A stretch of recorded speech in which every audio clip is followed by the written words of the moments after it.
Was Shakespeare a Catholic? What do you think? Well, I'm going to try to demonstrate that indubitably he was. Anyway, okay, here's the talk with the evidence for that proposition. It has been generally held by men of learning that the three greatest poets of Western civilization are Homer, Dante, and Shakespeare. It is the burden of this paper to contend that two of these three great literary giants were, that two of these three great literary giants were Catholics. That Homer was a polytheist is clear, as is the fact that Dante was a believing Catholic steeped in Thomistic philosophy and theology. The religion or lack of it, however, of William Shakespeare remains contested. The great majority of present-day Shakespeare scholars is of a secularist worldview and finds the idea distasteful, if not repellent, that their Shakespeare could have been a Catholic. Nevertheless, there has been several Shakespearean scholars the past half century or so who have gathered increasingly substantial evidence pointing to that conclusion. Notable among these are John Henry de Groot, a Presbyterian professor of English and the author of The Shakespeares and the Old Faith, with a postscript by Father Stanley L. Yockey, a Benedictine polymath, Peter Millward, S.J., director of the Renaissance Center of Sophia University in Japan, and author of numerous works on Shakespeare. Heinrich Muchmann and Karl Wintersdorf, co-authors of Shakespeare and Catholicism, and most recently Joseph Pearce, an esteemed author known to many in this audience, and author of The Quest for Shakespeare, The Bard of Avon and the Church of Rome, and Through Shakespeare's Eyes, Seeing the Catholic Presence in His Plays. What evidence have they adduced that leads to the conclusion that William Shakespeare, the Bard of Avon, was a Roman Catholic? The evidence is of broadly two kinds, biographical and literary, the kind of life he led and the kind of plays he wrote. In the time allotted, I can present only briefly some of the evidence which the authors I have referenced have advanced so far, have advanced to a far greater extent and in greater depth and detail. Let us first review the basic facts. William Shakespeare was born to John and Mary Arden Shakespeare in Stratford-upon-Avon in Warwickshire on April 23rd, 1564, of the Feast of St. George, which we celebrate today, and died on the same day in 1616 in Stratford-upon-Avon on his 52nd birthday, 400 years ago, just a few years ago.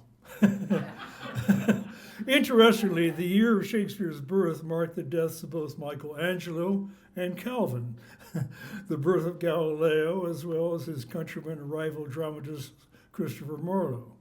And Shakespeare died the same year and almost the same day as Miguel de Cervantes. In 1534, 30 years before Shakespeare's birth, Henry VIII, on whom Pope Leo X had conferred the title Defensor Fidei, for his work entitled Defense of the Seven Sacraments against Martin Luther, Assertio Sanctum Sacramentorum adversus Martinum Lutherum, broke with Catholic unity, declaring himself supreme head of the Church in England. This new spiritual and temporal headship was duly ratified by Parliament's Act of Supremacy, and all were subject to execution and refused to accept it.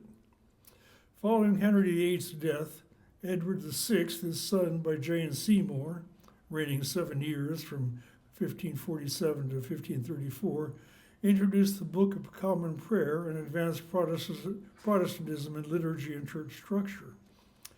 With the coronation of Mary Tudor, Henry VIII's legitimate daughter, there began a short-lived Catholic restoration. But with the death of Queen Mary after only 5 years on the throne, The long reign of her Protestant half-sister, Elizabeth I, followed, 1558 to 1603, during which England became the first European police state, and Catholics became a viciously persecuted minority. This is the world into which William Shakespeare was born.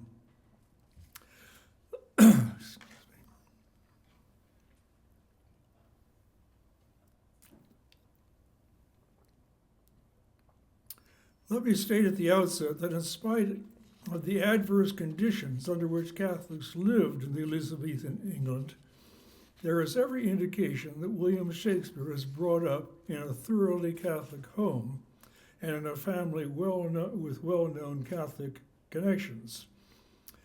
There's little evidence to the contrary. Warwickshire in the West Midlands was a conservative and strongly Catholic region that chafed under the Protestant rule of Queen Elizabeth. William's father, John Shakespeare, however, held positions of importance in Stratford-upon-Avon, including Burgess, alderman, and high bailiff, equivalent to mayor, and remained in that latter post until he resigned in 1580. These facts have been used to argue that John Shakespeare must have taken the oath of supremacy, something a true Catholic would not do. This conclusion, however, has been disputed by the fact that most of the magistrates of Stratford were recusants, who themselves would not have taken the oath of supremacy and therefore would not have required it of another recusant. A recusant was a person, especially Roman Catholic, who refused to attend the services of the Queen of England or recognize its authority. John Shakespeare is known to have been on the recusancy rolls and paid fines for recusancies more than once. The strongest objective evidence for John Shakespeare's Catholicism is in his will, or spiritual testament, which was discovered in 1757 during retiling of the roof of his house.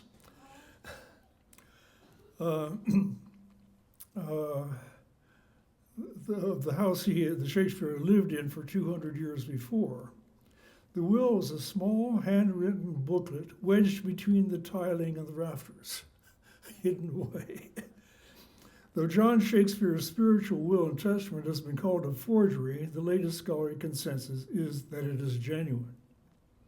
Allow me to quote at length some excerpts from John Shakespeare's spiritual testament, which runs to 14 paragraphs and a conclusion. Quote, 1. In the name of God the Father, Son, and Holy Ghost, and the most holy and blessed Virgin Mary, Mother of God, the holy host of archangels, angels, patriarchs, prophets, evangelists, apostles, saints, martyrs, and all the celestial court and company of heaven, I, John Shakespeare, an unworthy member of the Holy Catholic religion, make and ordain this my last spiritual will, testament, confession, protestation, and confession of faith, hoping hereby to receive pardon for all my sins and offenses, and thereby to be made partaker of life everlasting through the only merits of Jesus Christ, my Savior and Redeemer, who took upon himself the likeness of man, suffered death, and was crucified upon the cross for the redemption of sinners, unquote.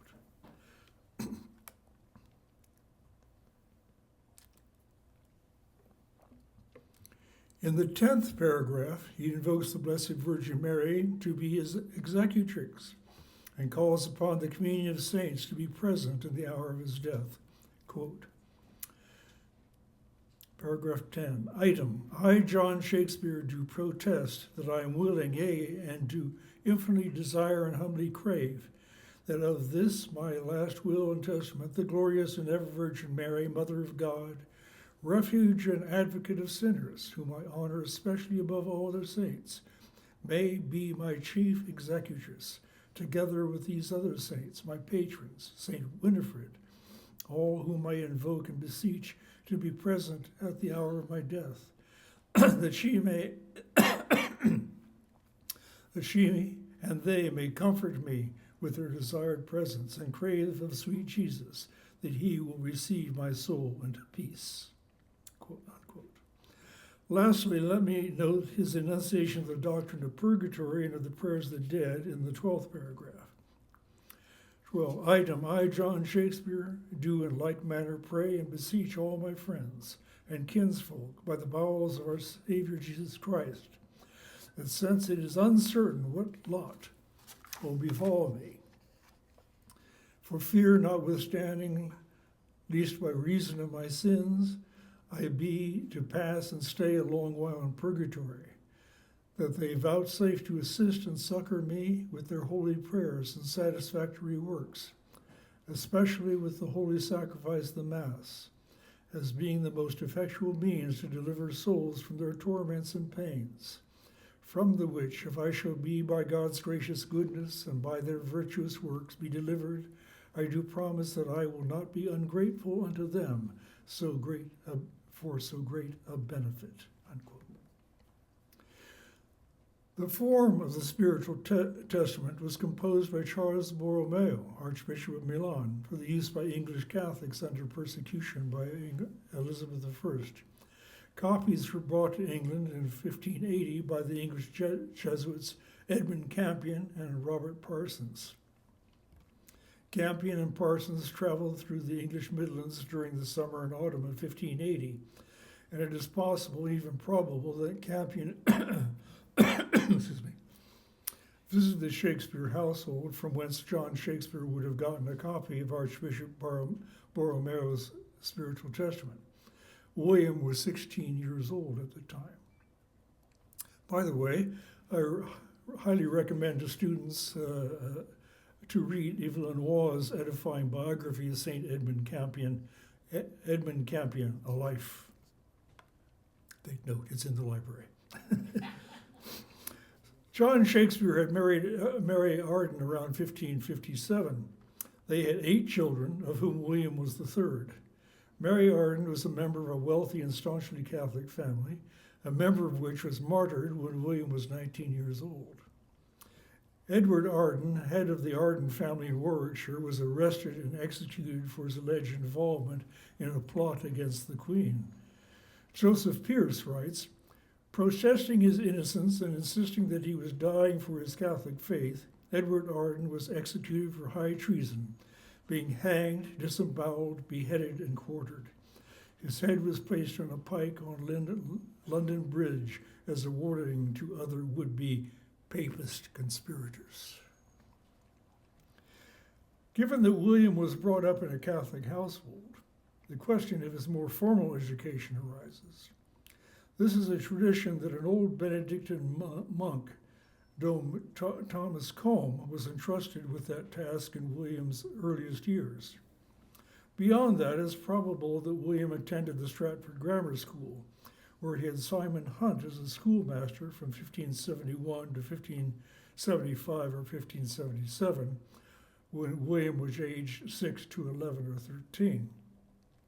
Simon Hunt was initially a Protestant, but he left Stratford-upon-Avon for the Catholic College at Douay, taking with him a student, Robert Dibdale. Hunt left Dibdale at Douay, where he went on to Rome, where he became a Jesuit priest. Robert Dibdale, who was from a village only 2 miles distant from Stratford, may have known the Shakespeares. He also became a priest and martyr, being hanged, drawn, and quartered at Tyburn in London in 1586, age about 28. It is not clear under whom William completed his Stratford Grammar School education, though it is possible his last schoolmaster there was John Cottam, master from 1579 to 1582, when William was aged 15 to 18. It seems certain that John Cottam was an avowed Catholic. His brother, Thomas Cottam, was a Jesuit priest and was tortured and sentenced to death with Edmund Campion in 1582. Excuse me. Of the years between 1579 and 1582, little is known of William's life and are often referred to as his lost years. William probably finished his schooling in 1579, and he married Anne Hathaway in 1582. The birth of their daughter Susanna followed in 1583, and twins, son Hamlet and daughter Judith, 2 years later in 1585. William and Anne went to some trouble to avoid being married in Stratford, where the vicar at that time was a strong Protestant. That they went to some lengths to be married at Temple Grafton by John Frith, an old priest from Queen Mary's time, a man who had been the vicar in the days of Catholic England nearly 30 years before, signifies their firm desire to be married according to Catholic rites. Hamlet and Judith Sadler, the godparents of Shakespeare's twins, after whom they were named, were Catholics, and were arraigned in Anglican church courts for their Catholicism in 1606. One theory about Shakespeare's so-called lost years that I believe to have merit builds upon one of the earliest traditions that has come down to us, that Shakespeare, quote, had been in his younger years a schoolmaster in the country, unquote. So wrote the antiquarian and biographer John Aubrey of William Shakespeare in his Brief Lives, compiled from 1669 to 1696. In Lancashire, another strongly Catholic county, and Alexander Houghton makes mention in his will of 1581 of, quote, a William Shakeshaft not dwelling with me, unquote, as exerting the support of his legatee Sir William Hesketh, by whom Houghton bequeathed his stock of costumes and musical instruments, and who kept a small company of players in his employ. It is likely that William Shakeshaft is our William Shakespeare, and that he had been a tutor to the wealthy Catholic Houghton family in Lancashire between 1578 and 1582. It is after this time that William married Anne Hathaway.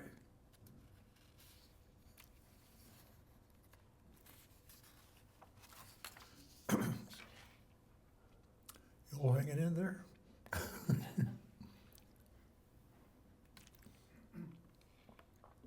Sometime after the birth of his twins, William left for London and the stage.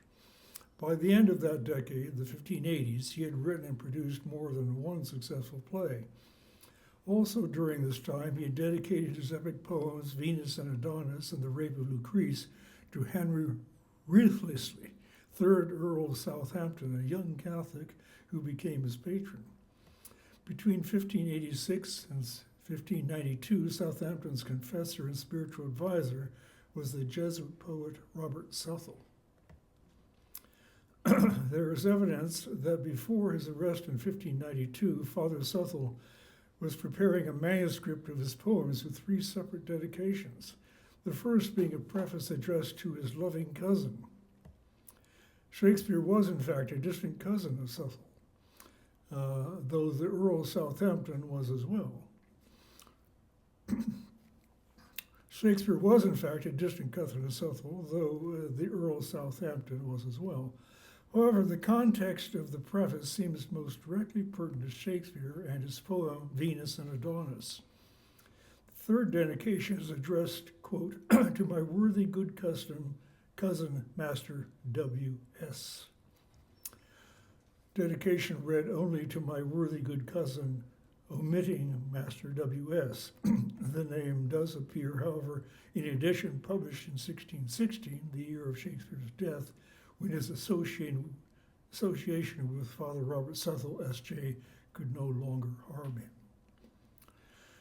him.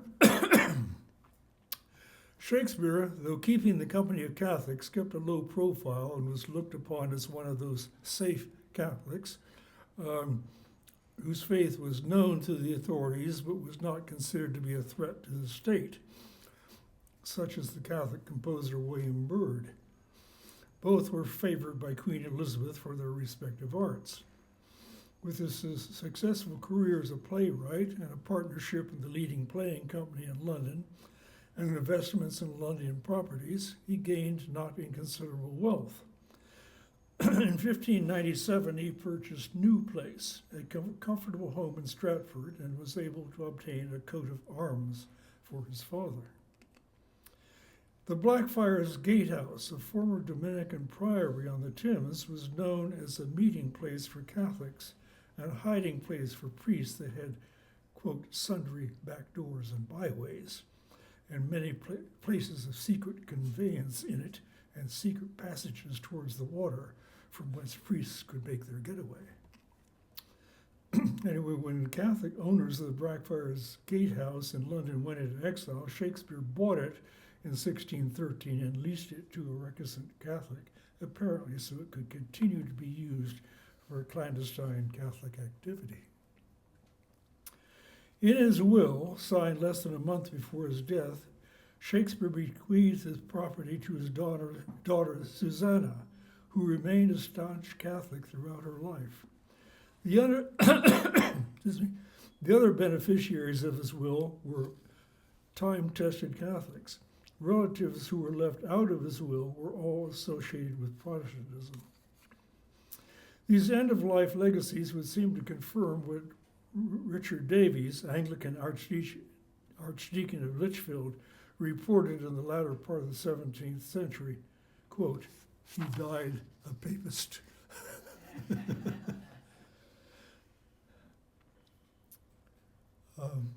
Shakespeare's plays revealed the depths of the human heart and mind in a manner unsurpassed and unequaled by all other playwrights. That his religious views would remain altogether hidden in his 38 dramas, comedies, histories, tragedies, romance, this is beyond belief or reason. Yet for, for Shakespeare to openly express Catholic tenets in his plays would be so dangerous as to court martyrdom. How then could his Catholicism find safe expression? The answer lies, I believe, in the unobtrusive Catholic atmosphere in Shakespeare's plays. For example, it has long been noted that Shakespeare's treatment of friars is invariably favorable. Friar Francis, in Much Ado About Nothing, is a wise and honorable priest by whose wisdom the villainy that killed the reputation of a virtuous virgin is surprisingly annulled, and he thus enables her apparent resurrection and the comedic conclusion of the play. Friars may be simple or learned men trying to live lives according to the gospel, though not necessarily saints. As in Romeo and Juliet, Friar Lawrence, though obviously working with the best of intentions, his stratagems go awry, and when put to the proof, he lacks heroic virtue.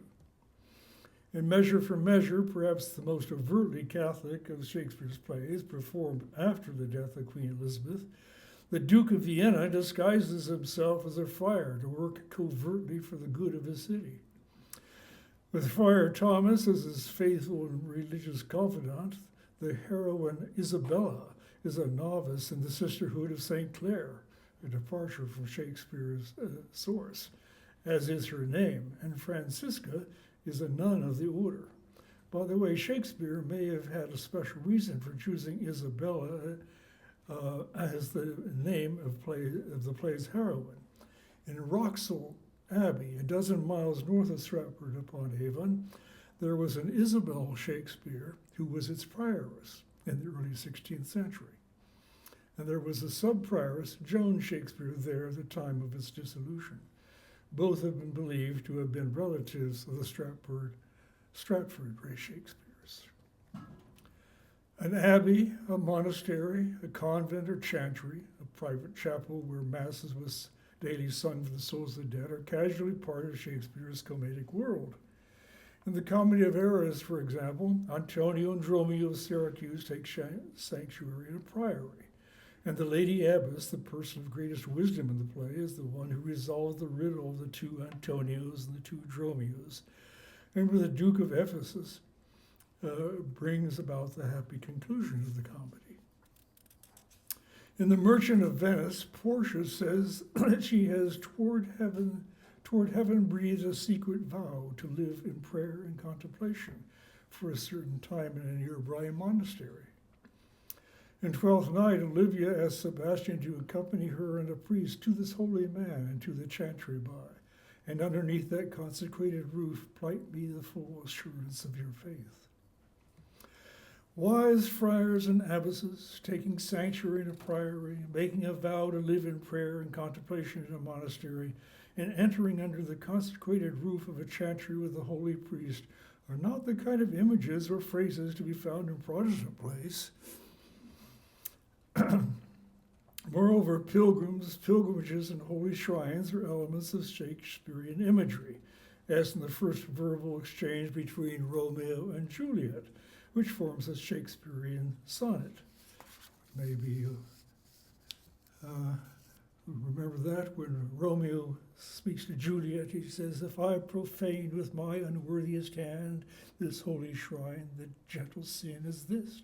My lips to blushing pilgrims ready stand to smooth the rough touch with a tender kiss." And Juliet replies, "Good pilgrim, you do wrong your hand too much, which mannerly devotion shows in this. For saints have hands that pilgrims' hands do touch, and palm to palm is holy palmer's kiss." And that's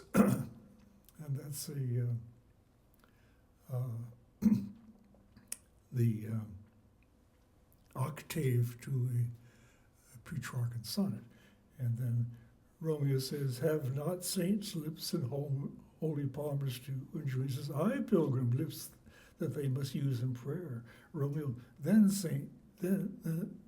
dear saint, lips do what hands do. They pray, grant thou, lest faith turn to despair.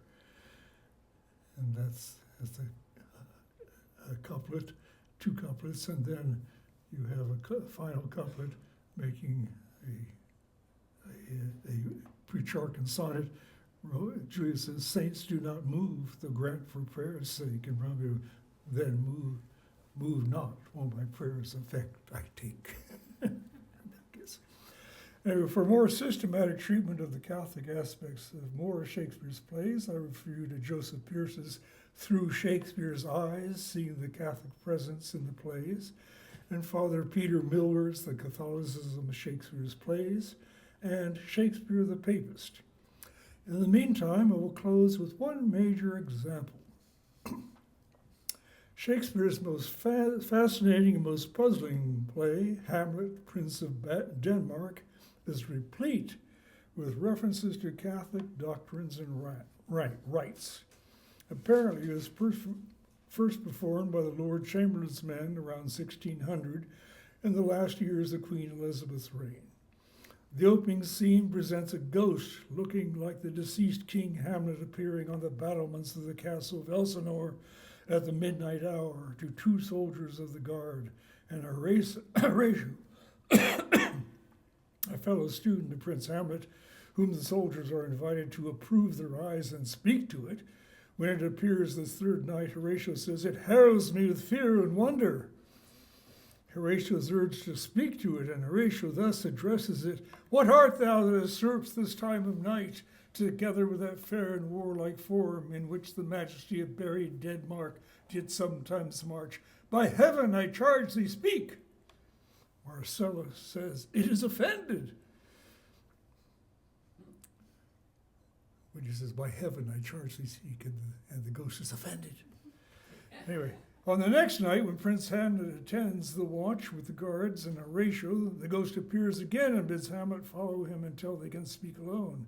The ghost says, "My hour is almost come when I to sulphurous and tormenting flames must render up myself. Pity me not, but lend thy serious hearing to what I shall unfold. So art thou to revenge when thou shalt hear."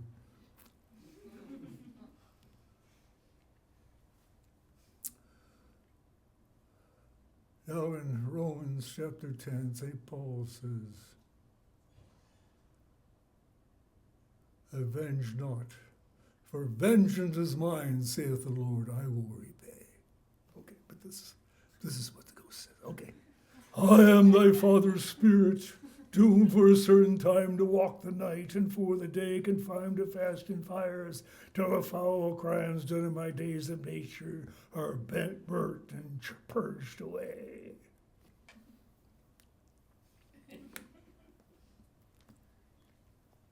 This is most curious. For Shakespeare presents to his ostensibly Protestant audience a play whose inciting force is supposedly a ghost from purgatory. Article 22 of the Church of England's Articles of Religion of 1562 states, "The Romish doctrine concerning purgatory is a fond, that is foolish thing, vainly invented and grounded upon no warranty of Scripture, but rather repugnant to the Word of God." Unquote. To Protestants in general, a spectral apparition could be only of one of three things: a hallucination, an angel of God, or a demon. A purgatorial ghost was quite out of the question. To a Catholic, however, there's the first possibility, a soul from purgatory. The Catholic, therefore, would have to make a more complex judgment on the true nature of the apparition. So what is Shakespeare up to here? First of all, he makes the nature of the ghost ambiguous only to those unaware of the recommended tests for such apparitions. According to contemporary treatises, and there were several of them, both Catholic and Protestant, dealing with apparitions, there are several tests which can be applied to spectral visitation. I summarize their collective recommendations. Presented with such a case, one should commend oneself to God and ask oneself the following questions: when, where, and to whom does such a specter appear? Wicked spirits appear at night in frightening circumstances. And to those subject to evil influence, especially the melancholiac, e.g. Hamlet. 2, how does the spirit respond to the invocation of God? The spirit should be charged in the name of God to speak if it can. If good, it will respond cheerfully. If evil, it will be offended. It was offended. What does the spirit look like? Frightful or terrible, evil, benign, or wonderful if good? Okay, what is the tone of voice? Gracious if good, sorrowful or terrifying if evil? What is the spirit's purpose? Is it productive of grace or contrary to the teachings of the church and faithful morals? Revenge! Anyway, how does the spirit behave? Humble, confessing sins, or malevolent and vindictive? What is the reaction of the living to the visitation? If the spirit is benign, it will inspire a certain awe and reverential fear. It will not depart without leaving reassurance and comfort, consolation and uplifting of the heart. If the visitation is malign, it will inspire alarm and terror. It will leave the visitation troubled, with bad thoughts and desires for wicked deeds. Shakespeare offers in the very first scene of the play unmistakable answers to the first three tests. The ghost appears near midnight, traditionally a time when evil spirits are free to roam. Its aspect strikes fear into all who see it. When Horatio charges it by heaven to speak, we are told it is offended. The remaining tests will be answered by the end of the first act. By these traditional tests, to the Protestants certainly, and even to the Catholics in the Elizabethan audience, the so-called ghost would almost certainly be regarded as demonic. And Prince Hamlet's hesitation in carrying out the ghost's command to revenge would be considered prudent at least. However, Hamlet's initial judgment that it is an honest ghost would have to be regarded by the Protestant audience as a damnable error that only a benighted Catholic could make. Hamlet's spiritual progress thereafter is enigmatic. When the tragedians of the city arrive at Elsinore, Hamlet asks the player to present a speech he chiefly loved, where Aeneas speaks of Priam's slaughter. Hamlet begins it. This is the speech that he chiefly loved. The rugged Pyrrhus, he whose sable arms, black as his purpose, did the knight resemble when he lay crouched in the ominous horse. hath now with this dread and blackful complexion smeared with heraldry more dismal, head to foot, now is he total ghouls, that is all red, horribly tricked with blood of fathers, mothers, daughters, sons, baked and pasted with parching streets that led their tyrannous and damned light to their vile murders, roasted in wrath and fire, thus oversized with coagulated gore, with eyes like carbuncles, the hellish peers, old grandsire Priam seeks. That's what we do. Yes, I love that speech. That's Hamlet's favorite speech. Okay. That Hamlet chiefly loved this speech and had gone a long way towards memorizing suggests something about his soul that is ready to identify with hellish Pyrrhus. And before the play is over, Hamlet will have the deaths of a father, a daughter, a son, and lastly of the murder of his father on his dying hands. Of course, that is by far not the whole story. In Hamlet's third soliloquy, "Oh, what a rogue and pleasant slave am I," he berates himself for his inaction in carrying out the revenge required of him. But he has reason for his pause. He says, "I have heard that guilty creatures sitting out of a play have, by the very cunning of the scene, been struck so to the soul that presently they have proclaimed their malefactions. For murder, though it hath no tongue, will speak with miraculous organ. I'll have these players play something like the murder of my father before mine uncle. I'll observe his looks, I'll tend him to the quick. If he but blench, I know my course." And note this, he says, "The spirit I have seen may be the devil, and the devil hath power to assume a pleasing shape. Yea, and perhaps out of my weakness and my melancholy, as he is very potent with such spirits, abuses me to damn me. I'll have grounds more relative than this. The play is the thing wherein I'll catch the conscience of the king." And catch the king's conscience he does, as observed and corroborated by Horatio, but Polonius informs Hamlet that the queen wishes to speak with him directly. When Hamlet is alone, we get a glimpse of his mind's mood. This is, as he's going to the queen, this is what Hamlet muses. "Now 'tis the witching time of night, when churchyards yawn and hell itself breathes out contagion to the world. Now could I drink hot blood and do such bitter business as the day would quake to look upon." Bloody thoughts. This sounds like a speech from a Senecan revenge tragedy spoken by a villain longing for vengeance. Is this an effect of the ghost's speech to him on the battlements of the first act that must have tainted his mind with horrible images of sin and death? The audience may not yet be ready to consider Hamlet a reprobate.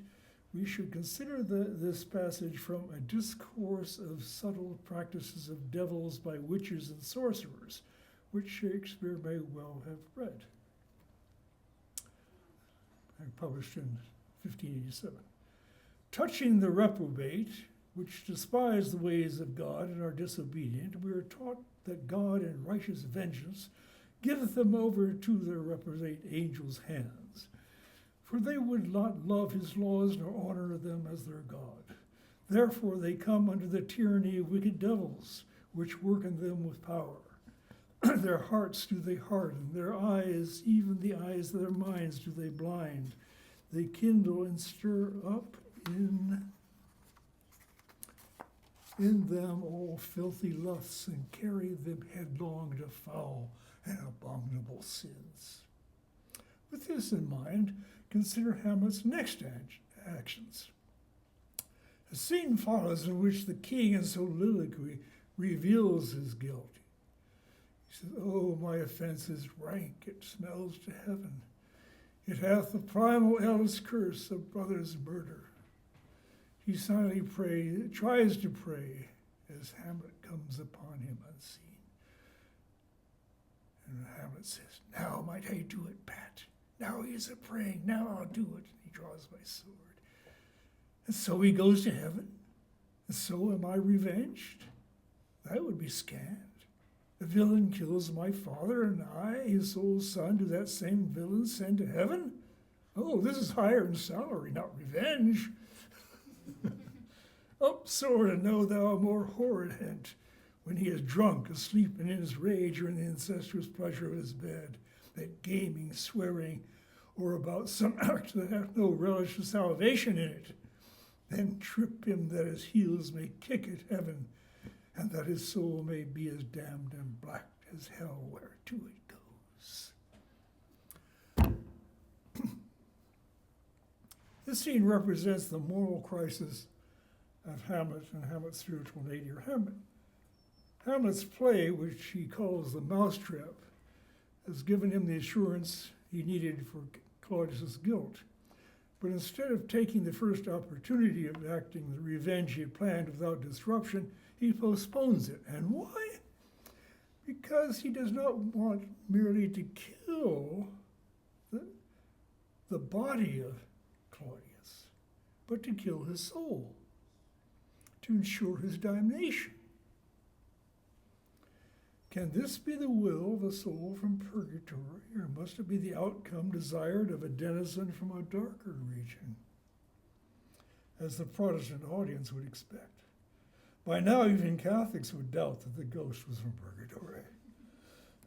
As Hamlet leaves Claudius to attend his mother, Claudius rises from an irony of situation. He says, "My words fly up, my thoughts remain below. Words without thoughts never to heaven go." The crisis of the play in Act 3, Scene 3, is followed by the climax and peripetia of Scene 4 with the murder of Polonius. In the closet scene with his mother, though Hamlet certainly has no intention of harming her, there must have been something murderous in his demeanor that causes Gertrude to cry out, "What? What? What wilt thou do? Wilt thou murder me? Help, help, ho!" And Polonius, hiding behind the arras, cries out, "What, ho, help, help!" And Hamlet thrusts his sword through the arras, killing Polonius. He is not sure whom he has killed. He asks, "Is it the king?" Finding it to be Polonius, Hamlet says, "Oh, thou wretched, rash, intruding fool, farewell. I took thee for thy better." Hamlet is not contrite for this murder. It was only an interruption to his invective against his mother's incestuous union with his uncle.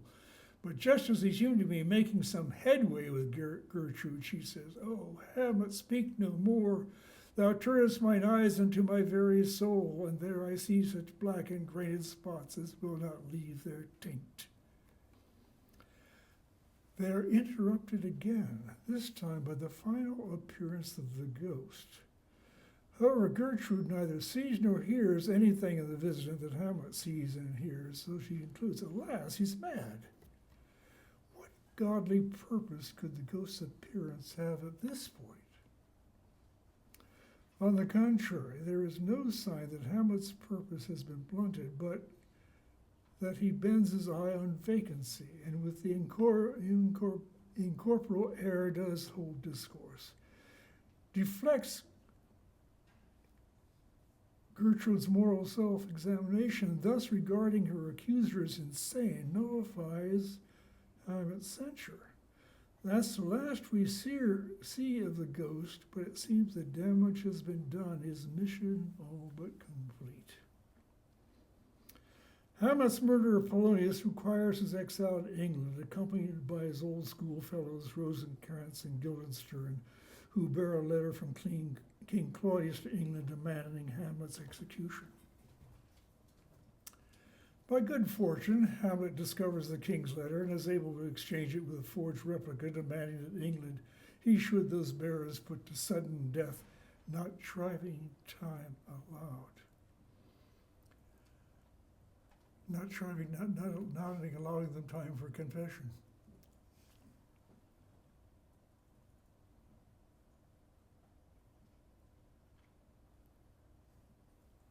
The last touch shows that Hamlet's vindictiveness remains. Just as he wanted Claudius' soul to be demanded, so he wanted Rosencrantz and Guildenstern to have no chance to receive the sacrament of penance and obtain reconciliation with God before their executions.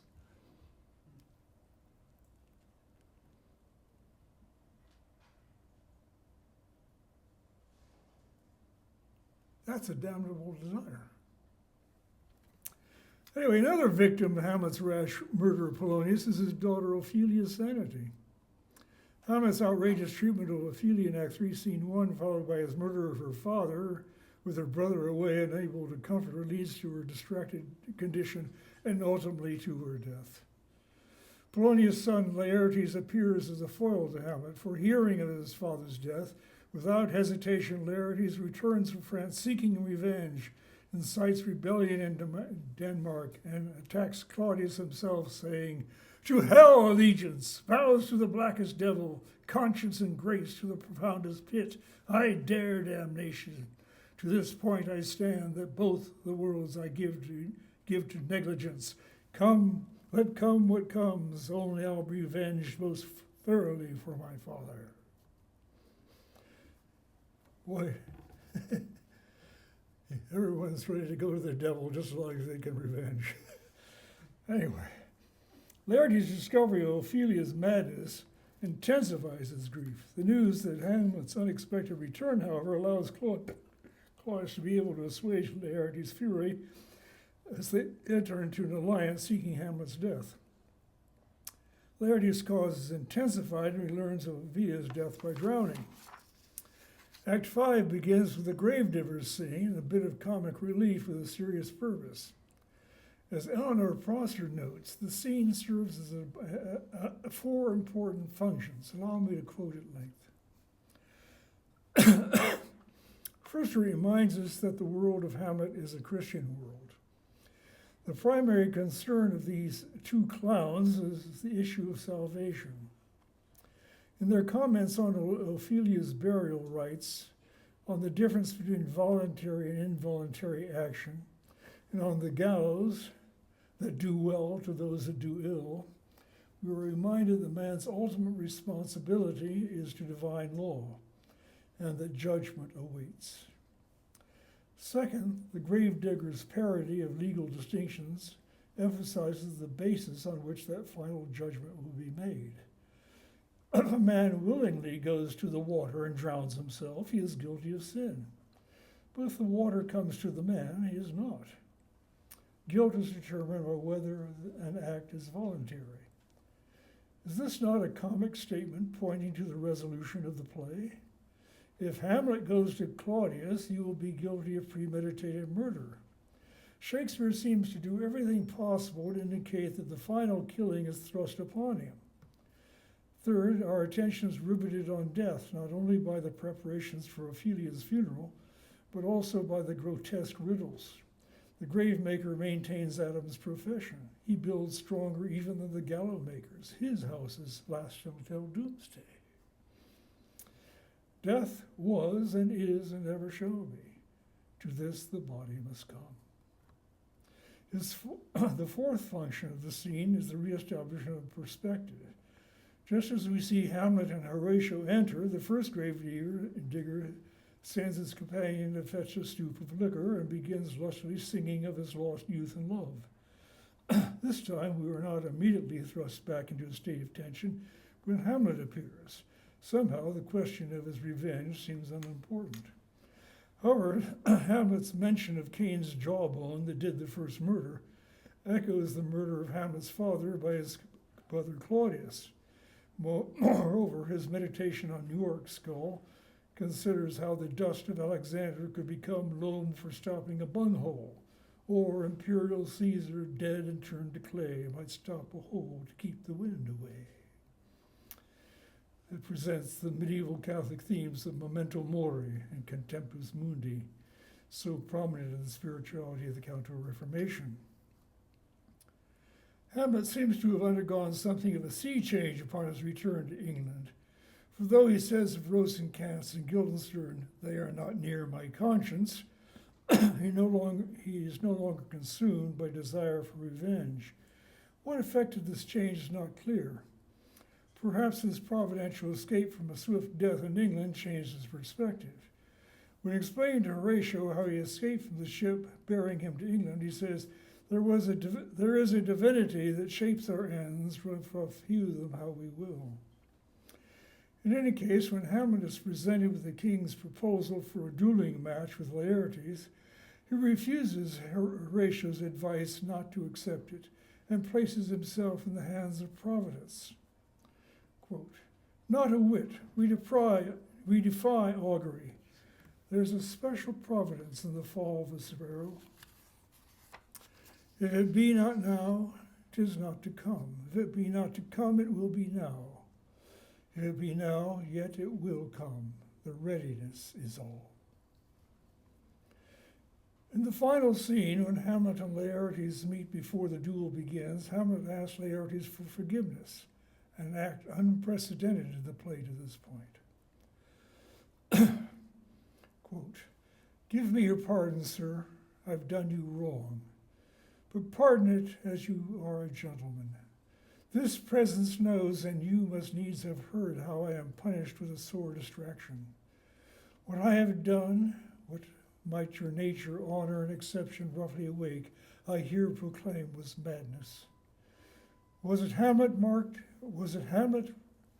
Laertes? Never Hamlet. If Hamlet from himself be taken away, and when he's not himself does wrong Laertes, who does it then? Is madness. If it be so, Hamlet is of the faction that is wronged. His madness is for Hamlet's enemy. Sir, in this audience, let my disclaiming from a purposed evil free me so far in your most generous thoughts that I have shot my arrow over the house and hurt my brother. For the duel, Laertes and Claudius prepared two means for killing Hamlet: a poisoned tip of Laertes' sword and a poisoned drink for Hamlet. As they fence, Claudius being unable to stop her, Gertrude takes the poisoned cup. "The queen carouses to thy fortune, Hamlet." In their passes, Laertes scratches Hamlet with his poisoned tip, and then in the scramble they exchange swords, and Laertes is likewise cut. Laertes says, "I am justly killed with my own treachery." The queen swoons, then realizing what has happened, she cries out, dying, "No, no, the drink, oh my dear Hamlet, the drink, I am poisoned." And she dies, and Hamlet calls, "Treachery, seek it out." Laertes then reveals the truth to Hamlet. In thee there is not half an hour of life. The treacherous instrument is in thy hand, unbaited and envenomed. The foul practice hath turned itself on me. Lo, here I lie, never to rise again. Thy mother's poisoned, I can no more. The king's to blame. Hamlet then stabs Claudius with the envenomed sword, and, forcing Claudius to drink the poisoned cup, says, "Here, thou incestuous, murderous, damned Dane, drink off this potion. Is thy union here? Follow my mother."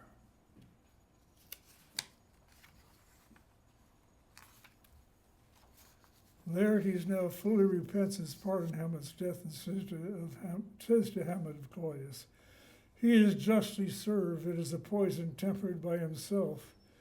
Exchange forgiveness with me, noble Hamlet. Mine and my father's death come not upon thee, nor thine on me." And he dies. Hamlet replies, "Heaven make thee free of it, I follow thee." In his final exchange of forgiveness, a degree of Christian order is restored among so many dead upon the stage. Hamlet implores Horatio to report his cause aright and live in his story, and live to tell his story. In his last breath, Hamlet voices his support for young Fortinbras of Norway, who has just arrived with conquer from Poland. Thereby stability will return to the Danish kingdom. When Hamlet dies, Horatio says, "Now cracks a noble heart. Good night, sweet prince, and flights of angels sing thee to thy rest. Horatius' farewell to Hamlet echoes the antiphon in Paradisum de ducante angeli, aeternum habes requiem, and thus may foreshadow a requiem mass for Hamlet, offering hope for the salvation of his soul, which was once so close to damnation.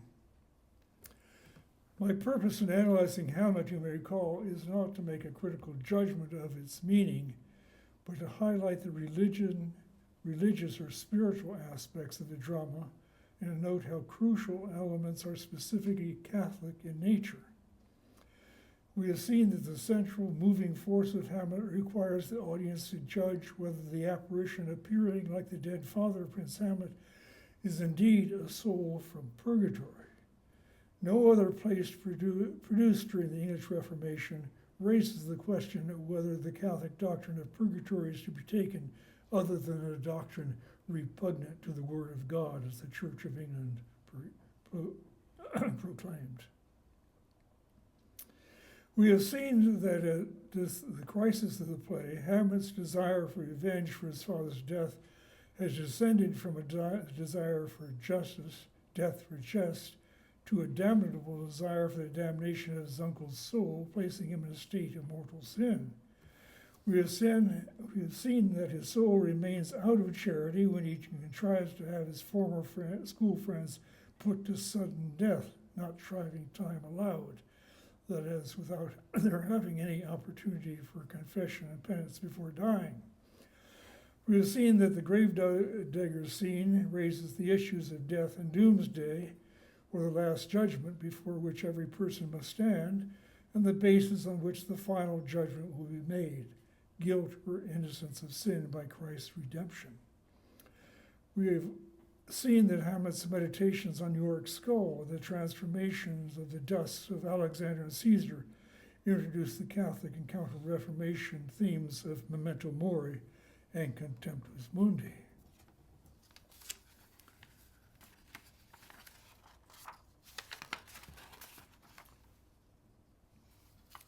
And I'm missing the conclusion. How weird. Well, what is the conclusion then? Just a second.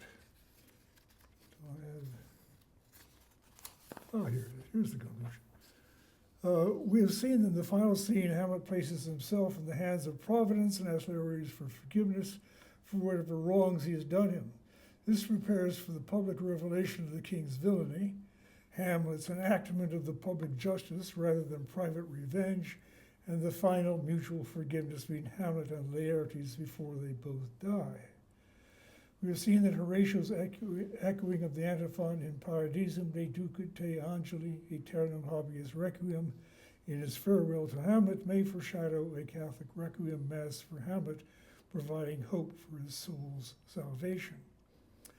I submit that Hamlet could not have been written by a Protestant and must have been written by a Catholic.